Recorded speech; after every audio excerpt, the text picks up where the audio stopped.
Salut à toi, dans cette vidéo, je vais te montrer comment rogner une image sur Photoshop. Alors, fais ceci est très facile. Tout ce que tu as à faire, c'est de suivre les étapes que je vais te montrer. Alors, tu viens d'ouvrir ton application Photoshop et tu as réussi à importer ton image dans ton espace de travail. Alors, je vais te montrer deux méthodes de rogner une image sur Photoshop. Alors, la première, qui est la plus facile, c'est de venir dans ta barre d'outils ici à gauche, sélectionner l'option de recadrage. Donc, le voici, tu cliques dessus et comme tu le constates, un petit rectangle va apparaître tout le long de l'image.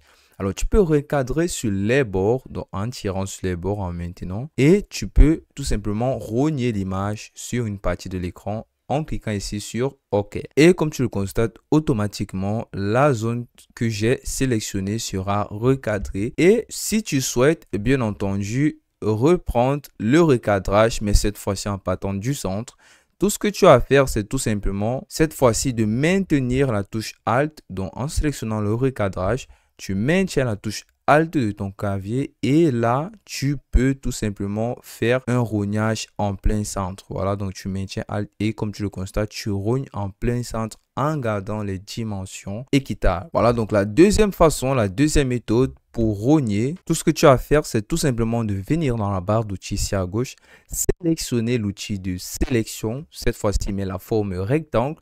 Donc, en faisant un clic droit, tu as accès à toutes les formes de sélection. On va donc utiliser la forme rectangle et venir tout simplement sélectionner en faisant un clic gauche sur l'image, sélectionner la zone ou le secteur que l'on souhaite recadrer.